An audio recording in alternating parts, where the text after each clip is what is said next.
Okay, so I just read the 69th issue, nice, of the Sonic IDW comics that just came out recently, and reading through that, by the way, it was pretty great. I highly recommend it. I recommend the comic in general, it's pretty amazing, but either way, reading through that reminded me of something. For a while now, I've had this perspective that I haven't seen around often amongst the Sonic discourse we see all the time. Of course, people talk about the presence or lack thereof of all of the extended Sonic cast or all of Sonic's stupid friends in the games forever now. They've been talking about that forever. It's a big topic.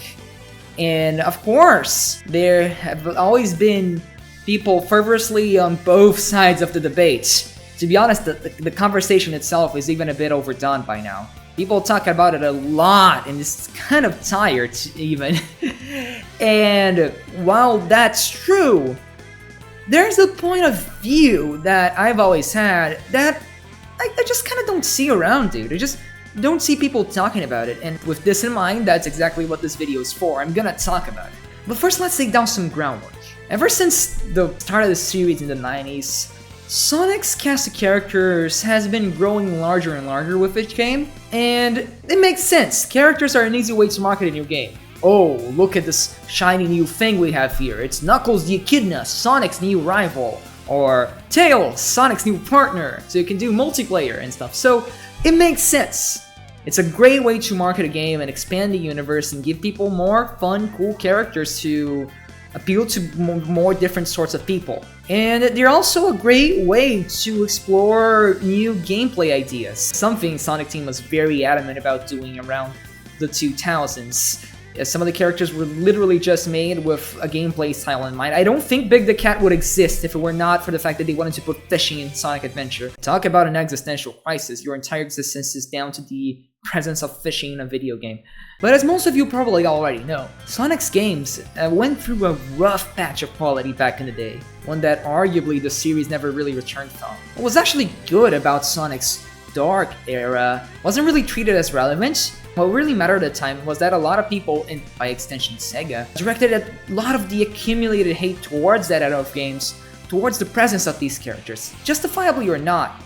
Oh, I miss how Sonic used to be in the good old days, when the games were actually good and we didn't have to deal with all Sonic's stupid friends.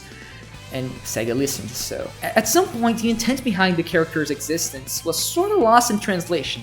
Sonic games were too edgy and too overcomplicated. Eventually, it became more comfortable to want Sonic to be more like its old rival Mario. You know, simple, fun platforming. Sega got the memo and adapted accordingly, starting with Sonic 4, arguably Sonic Unleashed to some extent. Most other characters that weren't Sonic started getting the short end of the stick when it came to being playable, if present at all in the story. But like clockwork, a few years later, a different sentiment started brewing across the community. Kids who grew up with the Dark Age started having their own say in things, their own voice. And here's the thing, those people liked the other playable characters. Different gameplay styles or not, people just missed that side of the series. Over time, Sonic showed itself to be very distinct from Mario. It's more of an action-adventure type of thing. It's very influenced by anime, has lots of over-the-top action. Not to delve too much into it, but Sonic was always sort of growing in that direction. And it took adventure taking a huge leap toward for it to become really apparent. For these younger fans, all of this stuff was a core part of the series' identity. The lore, the continuity, the diverse characters, that's what made Sonic Sonic, what made it unique, what made it cool. Silver might play like ass and come from a terrible game, but he has such a cool backstory and such an awesome power set. It's cool, right? And while if it isn't obvious already, I tend to agree more on this side of the discussion. I mean, you read the title of the video, right? I think there's another benefit to having this extended cast of characters that I seldom see mentioned at all. And I think there's a good reason for that. But to explain it, let's jump back into our little timeline here. Across the 2010s, while the general rule of thumb for the series continued to be less story, less characters, more Green Hill Zone, we slowly started transitioning back from that, partially thanks to new talents being adopted into the series' creative side. We got to see people like Ian Flynn getting to work on now canonical comics, And slowly, more artists, people who used to do fan work, started to get a more direct say on what Sonic should be. Sonic Forces, that came out in 2017, attempted something like that. They brought back a ton of the characters. It had a superficially darker tone, but it still had some of the old writers, and they still didn't quite get it. It was just kind of poorly written and all over the place. Sonic Forces is kind of a mess. It's a whole situation. But some other stuff went ahead and picked up the slack Forces dropped. As I mentioned, the IDW comics that were initially headed by Ian Flynn in the writing department, they literally picked up Forces slack in the sense that they continued right off of where the story ended and told a much more unique, complex story following that. It focused a lot on the characters, it had some really cool action, it was very interesting. But basically, from 2020 until now, the series has sort of ushered a new era for itself. Movies aside, not only has the series been bringing back a lot of cool stuff from the 2000s games, they're also not afraid to reference past events. For better or worse, I know some people really don't like the style of writing where they just do callbacks and quote the old games for the sake of quoting the old games all the time.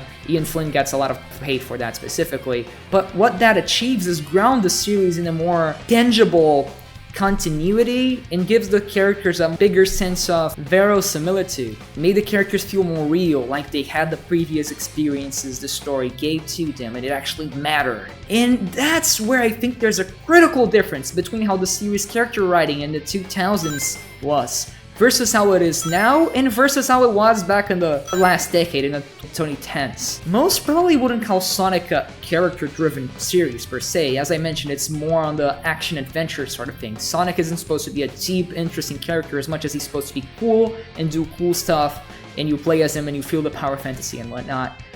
But one thing it has by now, thanks to its huge history, like Sonic is I believe over 30 years old by now, like holy crap, is baggage. Sonic has existed for so long, and so much has happened in these stories.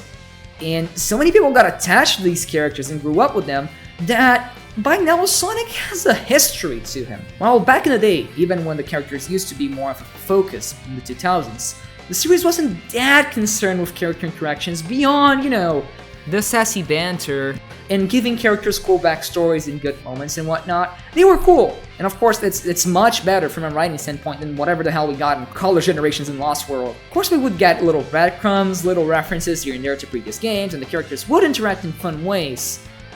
But I feel like the direction the series is taking now really works well because it really doubles down on the idea of giving characters fun interactions between themselves and making previous events actually matter not only to the greater lore and continuity, which was always a focus, but just generally for the characters themselves and their own development and their own, as I said, baggage, I suppose. For example, we have these little events that are technically not canon because they're sort of self-parody, known as the Twitter takeovers. I guess they're not Twitter takeovers anymore because they also happen on TikTok now, but I digress. We have these takeovers and they've existed for a long while now. Basically, the characters answer questions from fans they leave on the comments and stuff, and it's a fun time.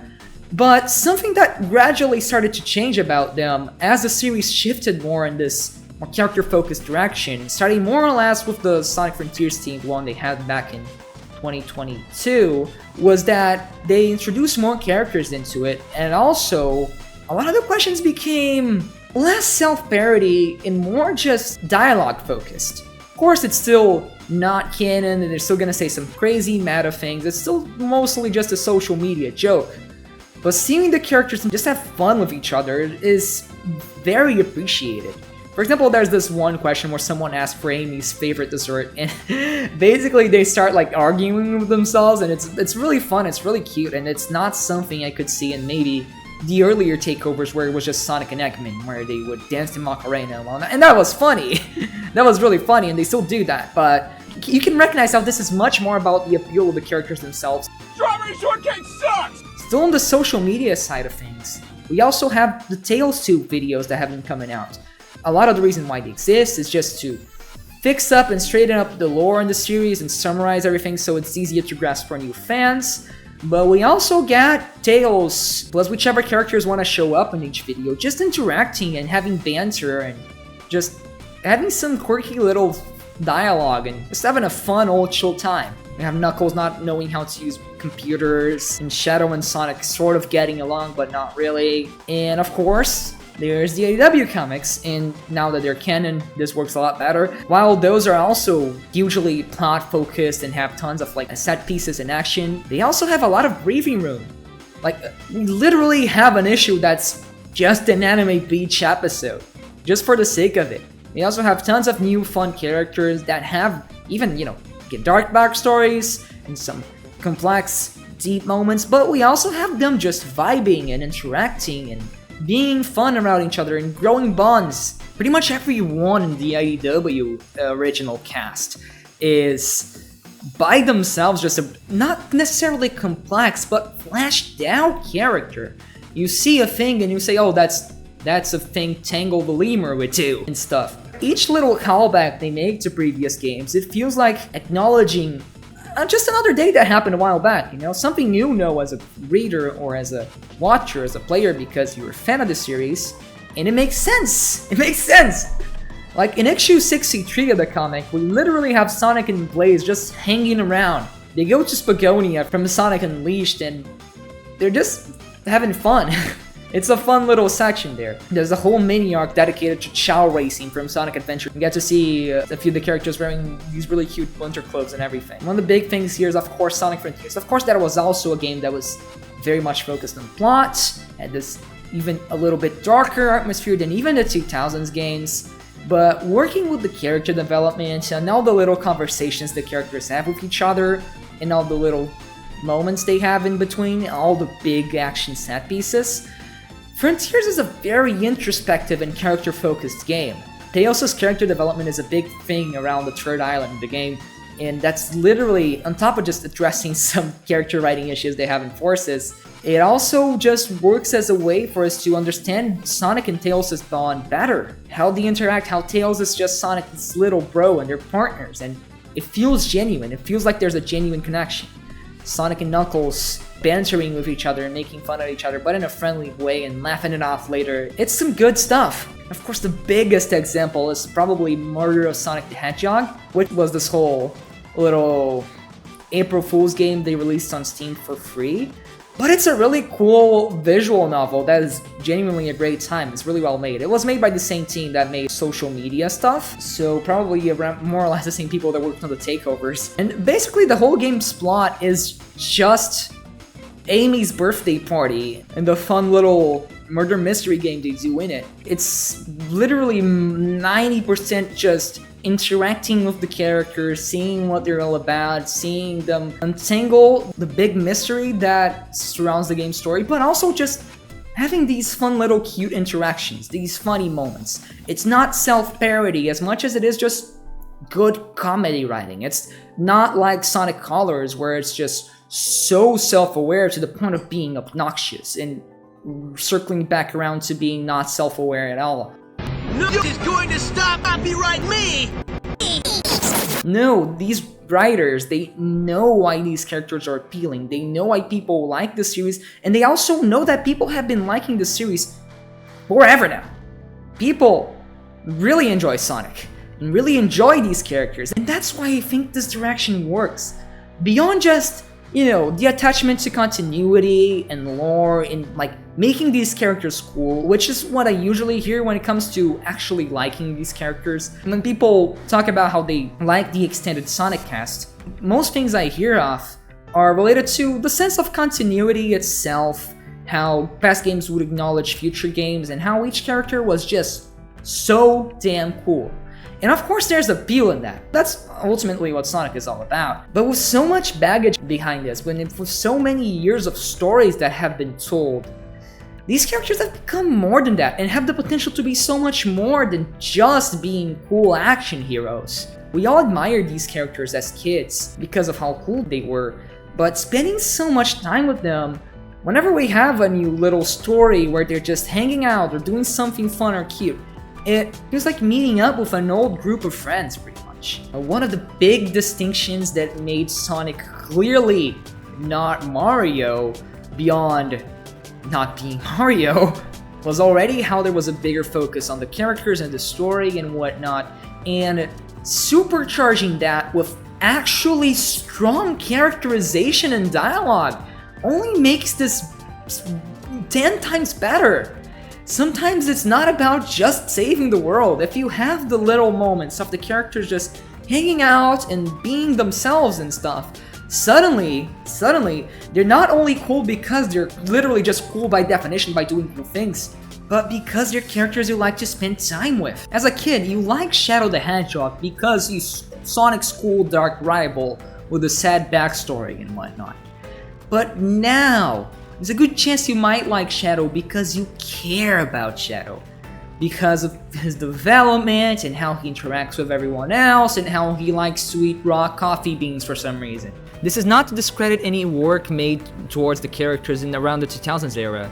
If anything, this is a return to form to an approach more similar to that. Shiro Malakawa specifically is a writer everyone seems to love, and he worked on the adventure games and whatnot, and yeah, that's some great work too. This is not discrediting that. All that I mean is that the writers are taking an approach similar to that, but also clearly giving more of a focus towards just making the characters feel consistent. Back in the day, most of the external media wasn't even canon, and the games were, video games, action video games. They were focused on the plot and the things Sonic and Co. had to do, so while we would get sprinkles of characterization here and there, I think Team Dark's slowly developing bond over Heroes and Shadow and then finally 06 is really interesting, but there wasn't as much time put into making the character relationships feel so real as there seems to be today with the comics and the social media stuff and whatnot. Not saying the current stuff is perfect either, Sega mandates can go to hell, but in general I just really like the approach they're going for right now. Recently, the canonical age of Sonic's characters has been retconned as indefinite, so we can't really tell if Sonic is 15 anymore or not, even though that used to be his official age. But generally speaking, I think we can all agree that when we see these characters hanging out, or even doing like the cool action hero stuff, just by the way they talk and what they do, that they're just a bunch of young people just hanging out and having fun and doing their thing. Of course, Sonic is an extraordinary dude. He does a lot of not normal stuff for a young adult or a teenager. But bro's just hanging out, having his chili dog, seeing the world. Amy takes care of herself and other people. Tails is the younger dude, but he's also, like a prodigy, and he's working on his own projects. And you get this sense of connection between the characters.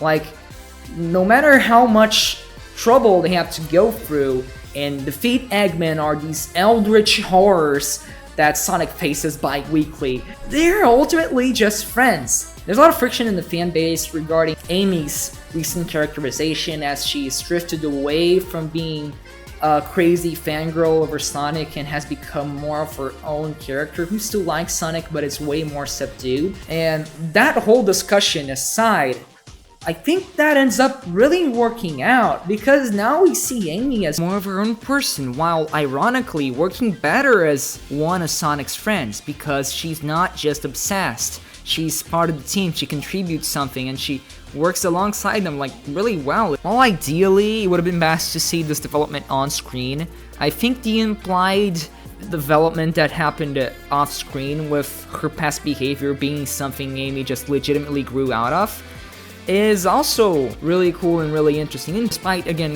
the little hiccups here and there, Amy's characterization was probably changed due to a lot of external reasons, but the internal in-universe explanation that she just grew out of that, I feel it's really competent and strengthens that idea that these characters are just a good old group of friends that know each other for a good while now, just makes it stronger. Like us as an audience have grown up too. We are all people who, if we grew up with Sonic as kids, we're now a lot different in many ways probably, so it's cool to see these characters grow up alongside us, I feel. There's something really comforting about knowing that they're not stuck on the past, an old childhood memory of the little blue hedgehog who ran really fast. No, they're still with us, they're still out there and doing things and learning and growing, and if you kept up with them up until now, you're gonna be rewarded with experiencing that growth alongside them. Sonic, Tails, even Rouge and Knuckles, by extension even though they aren't around all the time, Amy, even freaking Shadow when he decides to show up. They're this like sort of like huge friend group of people. Like, they had to do some stuff together, but you know, here they are at Amy's birthday, doing a quirky little murder mystery game. Sure, it works. It's fun. Sonic literally calls the other characters by little nicknames, such as calling Knuckles Nux with an X. There's sort of a sense of found family. By pure circumstance, these characters ended up coming together in tough moments and bonding. I don't know if you guys are aware of the Influence podcast, which he uses mostly to answer fan questions. 90% of them are about Sonic specifically. And that, on top of just being a way for the Influence to clarify stuff and cause some Twitter controversy every now and again, takes full advantage of that. About like half of the questions there nowadays are just people making funny what-if scenarios with the characters doing interesting things that we don't have time for in the games. The stories just feel more alive this way. And while I don't see the sentiment in discourse per se, it's echoed a lot in the fandom and the fan works people make and all that stuff. Lots of fan art of the characters just being themselves and hanging around. Even official stuff like the Sonic channel art. Sometimes it's just the characters doing whatever. There's this really cool Sonic fan convention that they do online and in person every once in a while. And one of the online segments they have for that is a little audio show called Tea Time with Starlight, where it's literally just Dr. Starlight from the comics interacting with the other characters. They also answer questions from people that come over, and that's like the whole appeal, the whole idea.